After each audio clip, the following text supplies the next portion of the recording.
Avatar Meher బాబా की जय అందరికీ జై బాబా అండి.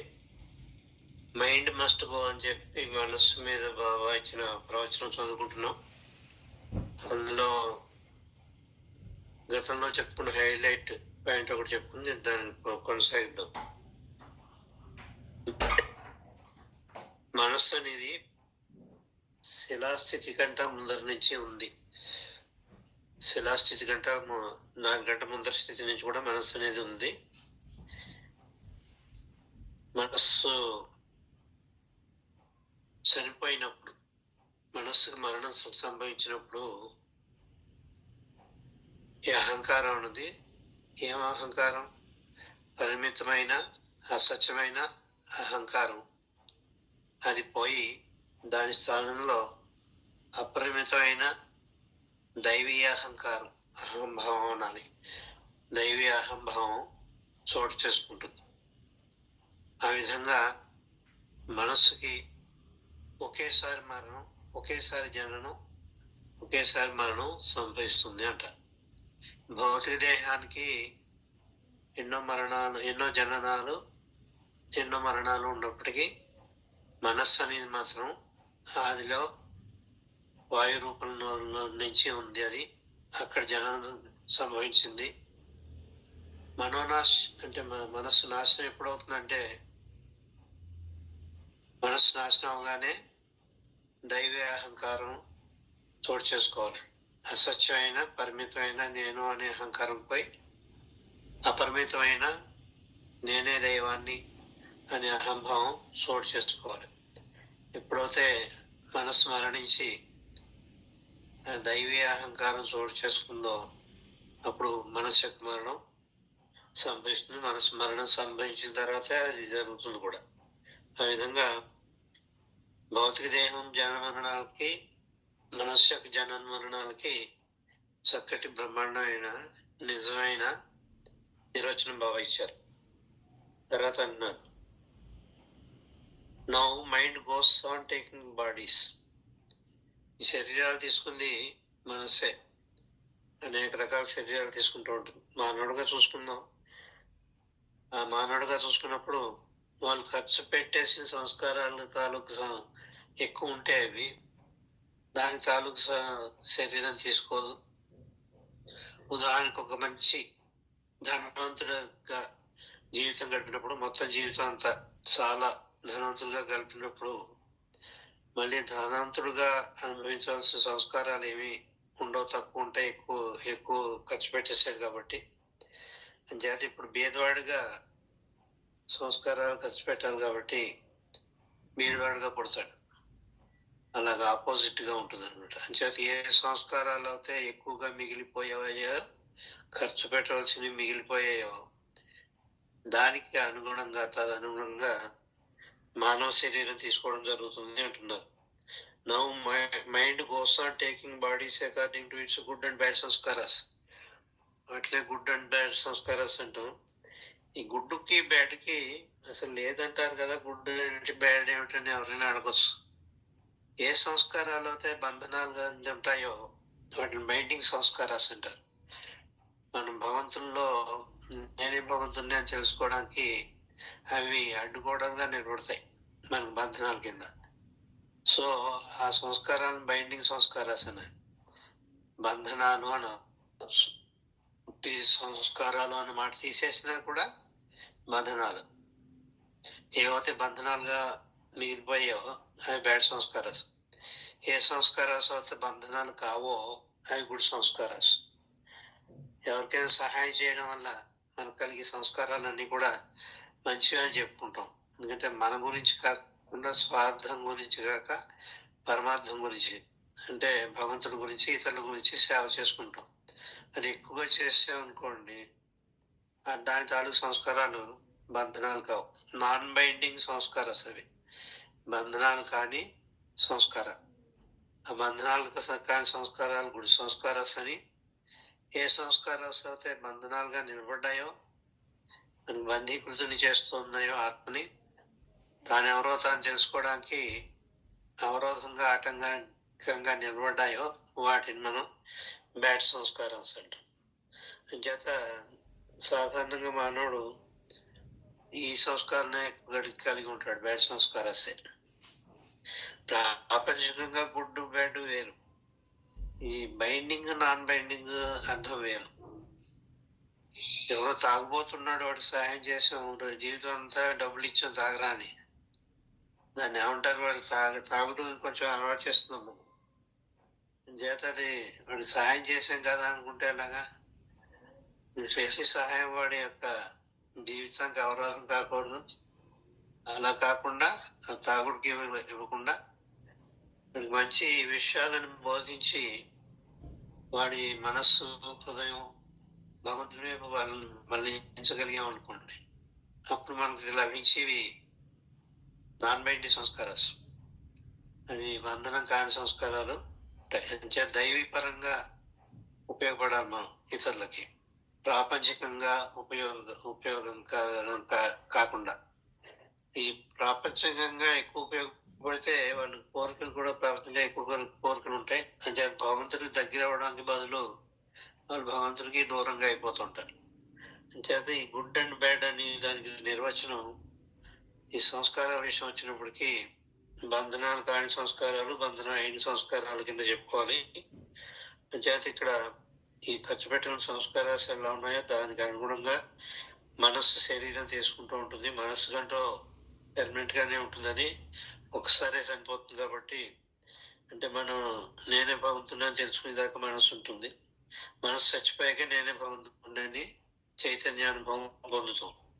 అంచేత అంతవరకు ఉంటుంది కాబట్టి ఇది ఏం చేస్తుంటుందంటే తాను ఖర్చు పెట్టుకోవాల్సినగా మిగిలిపోయిన ఎటువంటి సంస్కారాలు ఖర్చు పెట్టాలో దానికి అనుగుణంగా ఉండేటటువంటి శరీరాన్ని తీసుకుంటుంది.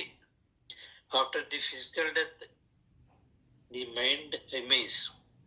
ఫిజికల్ డెత్ అంటే ఏమిటి? మనకు మానవుడు చనిపోవడం. మానవుడు చచ్చిపోతున్నాడు. చచ్చిపోయినప్పుడు ఒక భౌతిక శరీరం ఒకటే పోయింది, మిగిలిన యథాతథంగా ఉన్నాయి.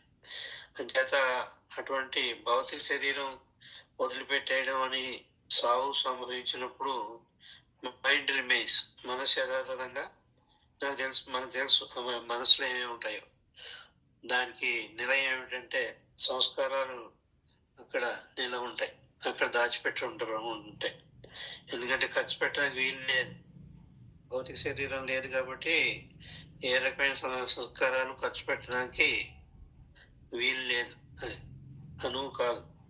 ఈ భౌతిక శరీరం ఉండి తీరాలి సంస్కారాలు ఖర్చు పెట్టాలంటే. స్థూల, సూక్ష్మ, మానసిక సంస్కారాలు, 3 రకాల సంస్కారాలు ఏవి కూడా ఖర్చు చేయలేము మనం ఈ భౌతిక శరీరం లేకుండా. అందుచేత వాటిని దాచుకోవాలి మళ్ళీ ఇంకో శరీరం మళ్ళీ పుట్టిదాకా, మళ్ళీ జననం సంభవించేదాకా. అవి ఎక్కడ దాచుకుంటా ఉంటే మనసులోనే. అలాగే కోరికలు కూడా మనస్సులోనే, ఆలోచనలు మనస్సులోనే, అవన్నీ దాచిపెట్టుకునే స్థలం మనస్సు. అంచేత అది దట్ రిమైన్స్. నువ్వు చనిపోయినప్పుడు ఒక భౌతిక శరీరం ఒకటైపోతుంది, మైండ్ రిమైన్స్, మనస్సు అలాగే ఉంటుంది. దేనితో ఉంటుంది? With all it's accumulated sanskaras. అది దాచిపెట్టుకున్న పోగేసుకున్న సంస్కారాలు అన్నింటితోటి మనస్సు యథాతథంగా అలాగే ఉంటుంది. ఒక భౌతిక దేహం ఒకటే పోయింది మానవుడికి, మనసులో అన్ని కూడా యథాతథంగా ఉంటాయి. It is the impressions which make the mind take bodies. ఈ సంస్కారాలు ఖర్చు పెట్టవలసిన సంస్కారాలు మిగిలిపోయాయి కాబట్టి ఇంకొక జన్మ తీసుకోవాల్సిన అవసరం వస్తుంది అంటున్నారు. Which makes the mind take bodies. ఆ శరీరాన్ని మళ్ళీ తీసుకోవాల్సిన అవసరం వస్తుంది. ఎందుకంటే అది ఒక పనిముట్టు. ఎన్నో పనిముట్లు ఉంటే తప్ప నేను చెప్పడం మీరు వినడం ఎలా సంభవించట్లేదు. ఇక్కడ నేను చెప్పడం కూడా ఎన్నో పనిముట్లు ఉంటేనే చెప్పగలుగుతున్నాను. నేను చెప్పింది మీరు వినడం కూడా ఎన్నో పనిముట్లు పనిచేస్తుంటేనే. ఇన్ని పనిముట్లు ఏ పనిముట్లు పని చేయకపోయినా కూడా ఈ చెప్పడం అన్నది వినడం అన్నది ఎలా సంభవించదో అలాగే సంస్కారాలు ఖర్చు పెట్టడానికి కూడా ఎన్నో రకాల పనిముట్లు ఉండాలి. అందులో ప్రధానమైన పనిముట్లు మానవ శరీరం. which makes the mind take bodies so that ఎందుకంటే అది కారణం ఎందుకు తీసుకుంటుంది మళ్ళీ భౌతిక శరీరం మానవ శరీరం ఎందుకు తీసుకుంటుంది? So that impressions might be experienced and spent. Impressions అంటే సంస్కారాన్ని వాటిని అనుభవం ద్వారా వాటిని ఖర్చు పెట్టడం గురించి ఈ భౌతిక శరీరాన్ని తప్పదు, అది తీసుకోవాలి. అందులోనే మూడు కలిసి ఉంటాయి. స్థూల సూక్ష్మ మానసిక దేహాలు కూడా అందులోనే ఇవి ఉన్నాయి, భౌతిక శరీరంలోనే. So that the impressions made be experience in the process of being wiped out. Wipe out చేసుకోవాలంటే అవి అనుభవించే ఖర్చు చేసుకోగలం. కొన్ని చిన్న చిన్న సంస్కారాలన్నీ కూడా మనం వైప్ అవుట్ అయిపోతాయి మనకి అది అనిపించడం ద్వారా. ఉదాహరణకు తీవ్రమైన కోరికతో చచ్చిపోయాడు అనుకోండి, మామిడి పళ్ళు ఇష్టం వాడికి, అదేదో షుగర్ ఏదో వచ్చి తినకుండా కట్టి పెట్టేశారు వాడికి, వాడు మామిడి పళ్ళు దృష్టి మీదే చచ్చిపోయాడు అనుకోండి, అది మళ్ళీ శరీరం ఎందుకు తీసుకోవాలని తప్పకుండా మామిడి పళ్ళు తిని తిరగాలి. మళ్ళీ శరీరం తీసుకోగానే ఇక్కడ ఎన్నో 50 100 మామిడి పళ్ళు తినవలసింది ఉంటే ఆ పుట్టిన తర్వాత 50 ఎన్నో మామిడి పళ్ళు అవి తినేస్తే అప్పుడే దాని తాలూకు సంస్కారాలు ఖర్చు అవుతాయి. అనుభవం ద్వారానే ఖర్చు అవుతాయి. అది చెడ్డ అనుభవం అండి, మంచి అనుభవం అండి. ఉదాహరణకు మాత్రం నేను మామిడి పళ్ళు అని చెప్పాను. అలాగే చెడ్డ పనులు చేయడానికి కూడా వాడిని తీవ్రమైన ఆకాంక్షతో చనిపోతే ఆ చెడ్డ పనులు కూడా చేసి తీరాలి. వాడు దొంగతనం చేయాలని ఆకాంక్షతో చచ్చిపోయాడు అనుకోండి, ఇంకో జన్మజంలో మళ్ళీ దొంగడిగా పుట్టి ఆ దొంగతనం చేసి దాని తాలూకు సంస్కారాలు ఖర్చు పెట్టవలసిన అవసరం ఉంటుంది. అది చెడ్డమైన మంచివైన అనుభవం ద్వారా మాత్రమే ఖర్చు పెట్టాలి. అనుభవానికి మానవ శరీరం ఉండాలి. అది so that the impressions made B experienced in the process of being wiped out. వాటిని తుడిచిపెట్టుకునే ప్రక్రియలో ఈ శరీరం కావాలి. While the ego remains as a witness. అహంకారం అలా సాక్షిభూతంగా చూస్తూ ఉంటుంది, అదేం మార్చదు. ఇప్పుడు చెడ్డ పనులు చేస్తాడు అనుకుంటే వాడిని ఏం మార్చదు. చాలా దుర్మార్గుడు ఉంటాడు, ఎన్ని చెప్పినా విండు, ఎవరు చెప్పినా మారవాడు. ఎందుకంటే ఆ దుర్మార్గ పనులు చేస్తూనే ఉంటాడు, దానికి అలవాటు పడిపోయి ఉంటాడు. వాడిని ఎవరు కూడా మార్చడానికి వీల్లేదు. ఎందుకంటే దాని తాలూకు సంస్కారం ఆ పనులన్నీ చెయ్యాలి, విధిగా రాసి పెట్టుంది. వాడి కర్మానుసారం ఆ చెడ్డ పనులని చేసి తీరాలి. అవన్నీ చేసిన తర్వాత అప్పుడే ఖర్చు అవుతుంది. చేత ఎంతమంది ఏం చెప్పినా కూడా వినడు. ఆ జన్మ అందుకే పుట్టాడు వాడు. ఆ జన్మలో ఆ చెడ్డ పనులన్నీ చేసి ఆ చెడ్డ సంస్కారాలన్నీ కూడా ఖర్చు పెట్టుకుంటాడు. మన పైకి వీడు ఇంత ముందు దుర్మార్గుడు మారినేమిటి ఎంత చెప్పినా అనుకుంటాం. వాడు మారిపోతే సంస్కారాలు ఎవరు ఖర్చు పెడతారు? అంచేత చెడ్డ పనులు చేసేయడం ద్వారా చెడ్డ సంస్కారాలు ఖర్చు పెడుతూ ఉంటాడు వాడు. అంచేత విధి. అందుకే ఎవరి కర్మ ఎవరిని మార్చలేదని చెప్తూ ఉంటాం. While the ego remains the as a witness. అలా సాక్షిభూతంగా చూస్తూ ఉంటుంది, అదే మార్చదు. ఈ ప్రక్రియలన్నీ కూడా జరగనిస్తూ ఉంటుంది.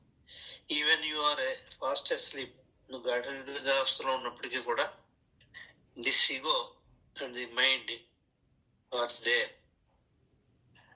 సుషుప్తావస్థ, గాఢ నిద్రావస్థ, డీప్ స్లీప్ స్టేట్ అని చెప్పుకున్నాం. అది భగవంతుడి స్థితి. నువ్వు ఆ భగవంతుడి స్థితికి వెళ్ళినప్పుడు కూడా, గాఢ నిద్రలో ఉన్నప్పుడు కూడా ఫాస్ట్ స్లీప్ అన్నది. అంటే మామూలు నిద్ర కాదు, గాఢ నిద్ర. ఫాస్ట్ అంటే ఫాస్ట్ స్లీప్ అంటే గాఢ నిద్రలో ఉన్నప్పుడు కూడా నీ అహంకారం, నీ మనస్సు యథాతథంగా అలా ఉంటూనే ఉంటాయి. ఎందుకంటే ఖర్చు పెట్టవలసిన సంస్కారాలు బ్యాలెన్స్ ఉండిపోయాయి కాబట్టి అవి శాశ్వతంగా పోలేవు. అవి అంచేత నీ అహంకారం అలాగే ఉంది, పరిమితమైన అహంకారం. అలాగే నీ మనస్సు కూడా యథాతథంగానే ఉంది. మళ్ళీ నువ్వు మెలకుగా రాగానే నీ మనస్సు, నీ శరీరాన్ని సంస్కారాలు ఖర్చు పెట్టడం, చేయవలసిన పనులు చేయడం, అది చేయడం ద్వారా సంస్కారాలు అయిపోవడం, ఆ ప్రక్రియ మళ్ళీ యంత్రం మళ్ళీ మొదలెడుతుంది అనమాట. బ్యాటరీస్ అయిపోయాయి అంతే. బ్యాటరీస్ అయ్యగానే మళ్ళీ యంత్రం మొదలు పెడుతుంది. కరెంట్ పోయింది, కరెంట్ రాగానే మళ్ళీ యథాతథంగా అన్ని పనులు అయిపోతాయి. కరెంట్ పోయిందంటే అన్నీ ఆగిపోతాయి. ఇందాక నేను చెప్పిన ప్రక్రియలో నేను చెప్పడం ఆగిపోతుంది, మీరు వినడం ఆగిపోతుంది. అలాగే ఇది కూడా. చేత you are asleep, the ego and the mind is still there. The impressions wake up you. నిన్ను లేపేస్తాయి, ఈ సంస్కారాలని లేపేస్తాయి. ఎందుకంటే so that they might be experienced and spend. మమ్మల్ని అనిపించి అనుభవం ద్వారా మమ్మల్ని ఖర్చు పెట్టు అని చెప్పి సంస్కారాలే నీకు ఒత్తిడి చేసి నువ్వు గాఢ నిద్రలో ఉండి నిన్ను ఆ గాఢ నిద్ర నుంచి మెలకు తెప్పించేసి నేను లేపేస్తాయి అని చెప్తున్నారు. The impressions Wake you up so that they might be experience. They అంటే సంస్కారాస్ అనమాట. The sanskaras may be experience, అనుభవించడం, అండ్ స్పెండ్, ఖర్చు పెట్టడం. అనుభవం ద్వారానే ఖర్చు పెట్టడం. Experience and the process get wiped out. The process get wiped out. ఆ విధంగా ఈ ప్రాసెస్ లో సంస్కారాలు ఖర్చు అవుతాయి. This phenomenon is also in a way the daily birth of the body. ఈ నిద్రలోకి వెళ్ళిపోవడం అనేది కూడా ఒక సావే. మళ్ళీ లేవగానే మెలకు రాగానే కూడా మళ్ళీ ఇంకో పుట్టడే. అది ఒక రకమైన జనమరణాలే అని చెప్తారు బాబా. నిద్రలోకి జారుకోవడం మన మెలకు లేదు. ఎందుకంటే నిద్రలోకి వెళ్ళిపోయినప్పుడు గాఢ నిద్రలోకి వెళ్ళినప్పుడు భగవంతుడి స్థితిలోకి వెళ్ళావు, అక్కడ మరణం సంభవించింది, మళ్ళీ పుడుతున్నాం. అదనమాట. అది మళ్ళీ పుట్టడం ఆ శరీరానికే చూడాలి. అంటే this phenomenon is also in a way, ఒక రకంగా చెప్పాలంటే in a way the daily birth of the body. రోజు పుడుతూనే ఉంటుంది, శరీరం రోజు పుడుతూనే ఉంటుంది. మనకి ఒకసారి పుడతామని చెప్పాను. ఎప్పుడు పుట్టేవారంటే నా డేట్ ఆఫ్ బర్త్ ఎప్పుడో చెప్తా. 1 February 1945 పుట్టాను నేను అని చెప్తూ ఉంటాను. కానీ నువ్వు రోజు పుడుతూనే ఉన్నావు, రోజు చనిపోతూనే ఉన్నావు అంటున్నారు బాబా. నువ్వు ఎప్పుడు చనిపోయావు? నేను భగవంతుడి స్థితికి చేరుకున్నావు. గాఢ నిద్రలోకి వెళ్ళినప్పుడు నువ్వు చనిపోయావు. మళ్ళీ ఎప్పుడు పుట్టావు? పొద్దున్నే లేవగానే మళ్ళీ పుట్టావు ఈ శరీరంతో. అంటే నీ శరీరం ఒకసారి మరణం సంభవించింది, మీ శరీరానికి మళ్ళీ పుట్టింది ఈ శరీరం. అంచేత ఇది కూడా గమ్మత్తుగా చెప్తారు బాబా. దిస్ ఫినామినన్, నిద్రలోకి జారుకుని మళ్ళీ మెలకు తెప్పించుకోవడం, సంస్కారం పెట్టడం అనే ప్రక్రియ ఏదైతే ఉందో ఆ ప్రక్రియ దిస్ ఫినామినన్ అంటే పడుకోవడం, లేవడం అనమాట. నిద్రపోవడం, గాఢ నిద్రలోకి మళ్ళీ పొద్దునే లేవడం, ఈ ప్రక్రియ కూడా this phenomenon is also in a way the daily birth and daily death of the body. రోజు పుట్టడం, రోజు చనిపోవడం అనే ప్రక్రియ అని చెప్తారు. ఎంత బాగా చెప్పారండి. ఇవి లోతులు అనమాట. ఇవన్నీ స్పిరిచువాలిటీలో ఇవన్నీ లోతులు. మనం ఎప్పుడు ఇలా అనుకోం. ఈ నిద్రావస్థలోకి వెళ్ళడం జన్మతో ఎప్పుడు మనం పోల్చుకోలేదు. కానీ నా గాఢ నిద్రలో గడితే చచ్చిపోయినట్టు లెక్క, మళ్ళీ మేల్కో రాగానే మళ్ళీ పుట్టినట్టు లెక్క. When one body is dropped another comes up. ఒక శరీరం చనిపోతే, ఒక బాడీ అంటే శరీరం, ఒక శరీరం చనిపోతే ఇంకో శరీరం పుట్టుకొస్తూ ఉంటుంది అంటూ చెప్తారు. One body dropped another body comes up. ఇంకో శరీరం వస్తుంది. Although there is a certain time lag between the giving up and giving up one body and taking up another body. చేత ఒక శరీరాన్ని వదిలేయడం, ఇంకో శరీరం తీసుకోవడం అనే ప్రక్రియలో కొంచెం వ్యవధి ఉన్నప్పటికీ కూడా అది కూడా శరీరం యొక్క జనన మరణాలే అని చెప్తారు. ఒక వ్యాధి అంటే మామూలుగా నిజంగా చనిపోయినప్పుడు అయితే మళ్ళీ ఇంకో శరీరంతో పుట్టడానికి టైం తీసుకుంటాం. కానీ నిద్రపోయినప్పుడు జనన మరణాలు తక్కువ, వెంటనే మళ్ళీ వచ్చేస్తుంది. అదే శరీరంతో పుడతాం. బాబా సార్ అన్నారు, నిద్రకిను చావుకి తేడా లేదు. ఎందుకంటే నిద్ర నుంచి నువ్వు లేచినప్పుడు ఏ శరీరంతో నువ్వు నిద్రలోకి జారుకున్నావో అదే శరీరంతో లేస్తావు. కానీ మరణం సంభవించినప్పుడు నీకు ఇది ఏ శరీరంతో వదిలేసావు, నువ్వు చనిపోయావు, ఆ శరీరం కాకుండా ఇంకో కొత్త శరీరంతో లేస్తావు. ఆ ఒక్క తేడా తప్ప. So there is no difference between sleep, deep sleep and death అన్నారు బాబా. అంచేత గాఢ నిద్రావస్థకి, మామూలు భౌతికమైన మరణానికి, మానవుడు సంబంధించిన మరణానికి ఏమీ తేడా లేదు. అవే అది ఆ ఒక్క తేడా తప్ప. నువ్వు షర్ట్ వేసుకుని, ఫుల్ షర్ట్ వేసుకుని, ప్యాంటు షర్ట్ వేసుకుని వెళ్ళాను మల్లికార్జునకి. అక్కడ ఏమో అన్ని తడిసిపోయి అప్పుడు ఎవరో నాకు లుంగి ఇచ్చారు. ప్యాంటు అది లెక్క లుంగి కట్టుకున్నాను. ఏదో పొట్టు షర్ట్ వేసుకున్నాను, లేకపోతే వాడితో ఉన్నాను. కానీ మల్లికార్జున యథాతథంగానే ఉన్నాయి. మార్చింది శరీరం మీద బట్టలు ఉంటాయి. మొదట ఫుల్ షర్టు, ప్యాంటు, షర్టు, ఇన్షర్టు అన్నీ ఉన్నాయి. మళ్ళీ వచ్చిన ఇన్షర్టు లేవు, ఎందుకంటే పాడైపోయి. ఆ దుస్తులు మార్చారు. అంచేత భౌతికమైన దుస్తులు మనం ఎలా మారిస్తే మన లోపల మానవుడుగానే ఉంటాడు, ఏ మార్పు లేకుండా ఉంటాడో అలాగే శరీరం మార్చడం కూడా అంతేను. చనిపోయినప్పుడు శరీరం మార్చడం కూడా అంతే. అంచేత డ్రెస్ మార్చడం లాంటిది శరీరం మార్చడం కూడా చెప్తారు. వెన్ వన్ బాడీ అంటే there are 9 states of heaven and hell. Etcetera. ఈ చనిపోయిన తర్వాత ప్రేతాత్మ అనుభవించే స్థితి ఏదైతే ఉంటుందో ఆ స్థితిని బట్టి ఒక సుఖవంతమైన స్థితిని అనిపిస్తే అది హెవెన్ స్టేట్ అంటారు.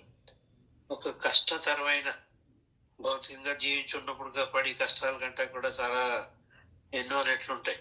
మల్టిపుల్ ఎయిడ్ బై అంటే స్క్వేర్ అని చెప్తుంటారు. స్క్వేర్ అంటే ఇంటూ అది 12x12 అనమాట. అదే సంఖ్యను క్యూబ్ అంటే అది 3 సార్లు లేడు అలా ఉంటాయి అనమాట. అది ఆ మల్టిప్లికేషన్ అలా ఉంటుందని చెప్పారు బాబా. అంచేత ఇక్కడ అనిపించే దానికంటే 3 రెట్లు ఎక్కువ అంటే ఇంటూ 3 కాదు, ఏ సంఖ్యతో ఏ 14% కష్టాలు అనిపించనుకో 14x14x14 అలాగనమాట. అలా ఉంటుంది అక్కడ హెల్త్ స్టేట్ లో అనిపించడం.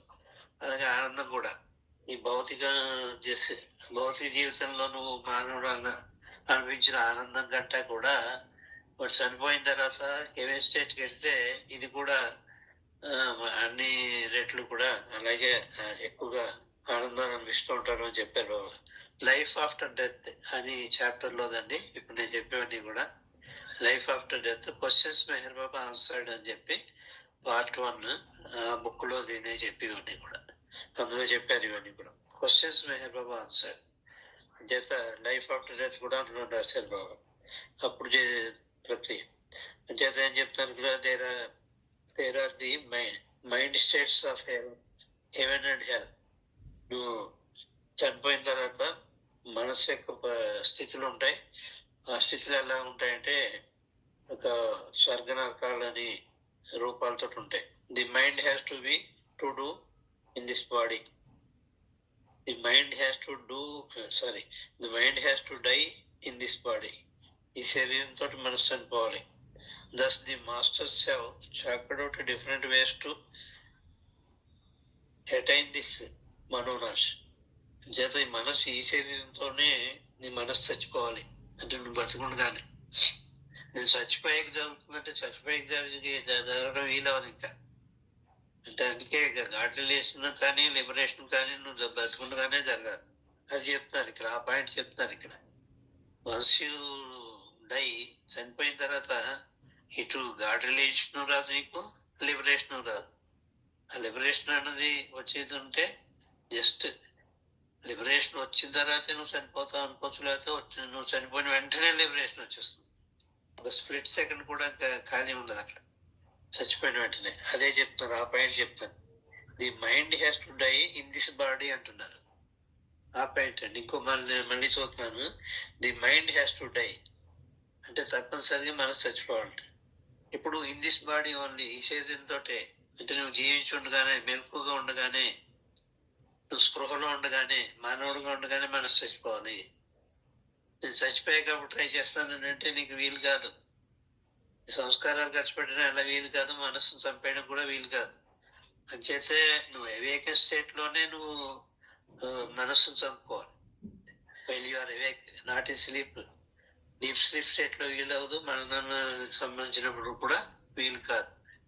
మెలకుగా ఉన్న జాగృత అవస్థ అంటారు. జాగృత అవస్థలో మాత్రమే మనసు నాశనం చేసుకోవాల్సిన అవసరం ఉంది అని చెప్పడానికి ఏం చెప్తున్నారంటే the mind has to die in this body only. Thus the masters అంచేత ఈ సద్గురువులు అంతా ఏం చెప్పారంటే they chalked out different ways, అనేక రకాల ఉపాయాలు మీకు చెప్పారు. జీవించి ఉండగానే నేను మనోనాశ చేసుకుంటుంది. Thus the masters have chalked out different ways to attain this మనోనాశ్. ఈ మనస్సును చంపేయడం అనేది మనోనాశ అనే ప్రక్రియ ఎలా సాధించాలో అనేక రకాల పద్ధతులు, అనేక రకాల రీతులు అవతారంగా వచ్చినప్పుడల్లా మారుతూ ఉంటాయి. ఒక్కొక్క అవతారంలో ఒక్కొక్కటి చెప్తారు. ఒకటి భక్తి మార్గంలో మీకు ఇప్పుడు సెల్ఫ్లెస్ సర్వీస్ లవ్ చెప్పారు. ఇప్పుడు రెండే, సెల్ఫ్లెస్ సర్వీస్ లవ్, వాటితోటి నీ మనోనాశం.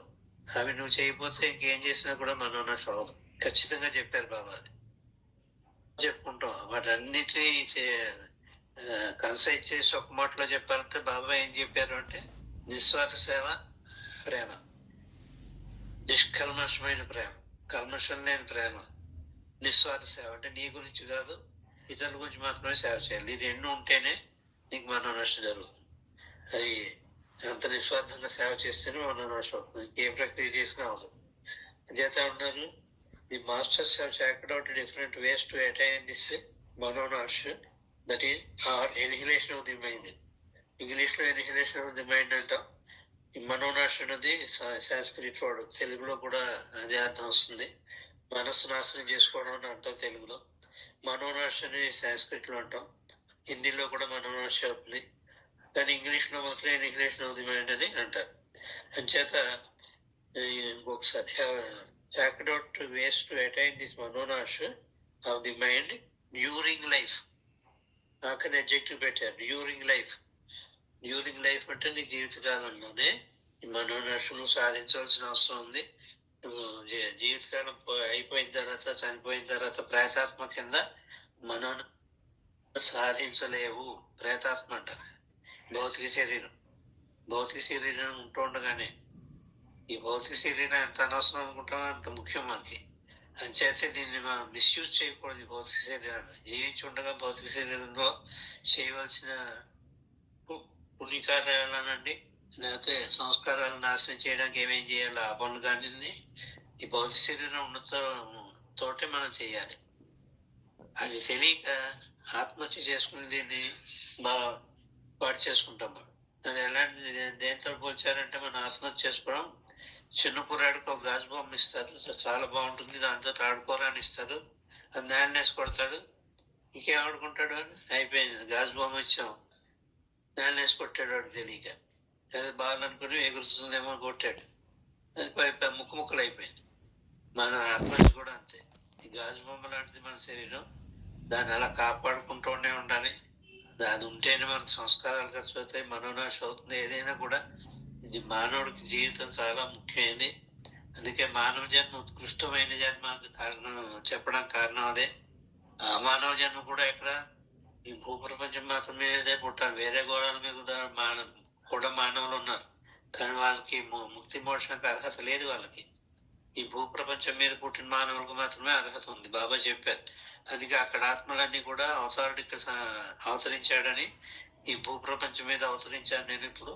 అంచేత ఆత్మలన్నీ కూడా వేరే గోళాల మీద ఉన్న మానవాత్మలన్నీ కూడా ఇక్కడ జన్మ తీసుకుంటున్నాయి. అందుకే ఇక్కడ జనాభా పెరిగింది అని కూడా చెప్పారు. పాపులేషన్ పెరగడానికి కూడా కారణం అదే.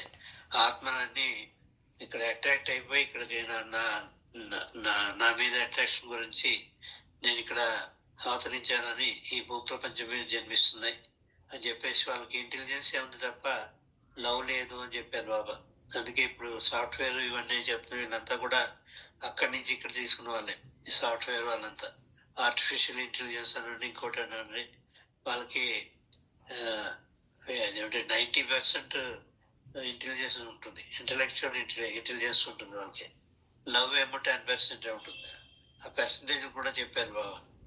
అంచేత వాళ్ళకి మన మేధా సంపత్తి తప్ప ప్రేమ ఉండదు వాళ్ళకి. అంచేత ఇక్కడ పుడతారు. ఇక్కడ అవతారం పుట్టిన చోట అవతారం ఉన్నప్పుడు పుట్టారంటే వాళ్ళకి ప్రేమ అంటే ఏమిటో తెలుస్తుంది, ప్రేమించడం మొదలు పెడతారు వాళ్ళు. అంచేత మేధా సంపత్తిని పక్కకు నెట్టేసి హృదయాన్ని బయటికి తీసుకొచ్చి second functioning of mind is heart అన్నారు. ఈ మనస్సు చేసి రెండో ప్రక్రియ ఏంటంటే ప్రేమించడం. హార్ట్, హృదయం. హృదయం ద్వారా ప్రేమిస్తూ ఉంటారు. ప్రేమికులు కొందరు అవ్వగలిగారు, వేరే వాళ్ళు అవ్వలేకపోయారు. అంటే కారణం ఏమిటంటే వాళ్ళు ఈ గోళంలో పుట్టలేదు, వాళ్ళు ఇంకో గోళం నుంచి ఇక్కడికి వచ్చారు. అంచేత వాళ్ళకి ఎంతసేపు తెలియజేయట్లే తప్ప, మేధా సంపత్తి తప్ప ఈ ప్రేమ అనేది వాళ్ళ డిక్షనరీలో లేదు అని చెప్పారు. బాబా చెప్పిన మాటలు ఇవన్నీ మీకు అర్థమయ్యే భాషలోనే తెలుగులో చెప్తున్నారు అంతే. వాళ్ళకి ఇంటలెక్చువల్ నాలెడ్జ్ ఏదో తప్ప ప్రేమ అనేది చాలా తక్కువ ఉంటుంది వాళ్ళకి పర్సంటేజ్. వేరే గోళాల్లో ఉన్న వాళ్ళకి, ఈ భూప్రపంచంలో ఉన్న వాళ్ళకి మాత్రం ప్రేమ ఉంటుంది, ఎక్కువ పర్సంటేజ్ ఉంటుంది. అందుకే ఒక సద్గురువు కానీ ఒక అవతార పురుషుడు కానీ తొందరగా అట్రాక్ట్ అయిపోతారు. అట్రాక్ట్ అయ్యి ఆ సద్గురుకు అవతార పురుషుడు అతన్ని నమ్మి అతనికి సేవ చేస్తూ ఉంటారు. అంచేత మీరు చాలా అదృష్టవంతులు నా బదిలో రావడానికి అని చెప్పారు. ఒకటి, మీరు మానవ జన్మ లభించడం, రెండోది ఈ భూప్రపంచమే పుట్టడం, మూడోది ఏంటంటే నాకు సమకాలికుడిగా రావడం.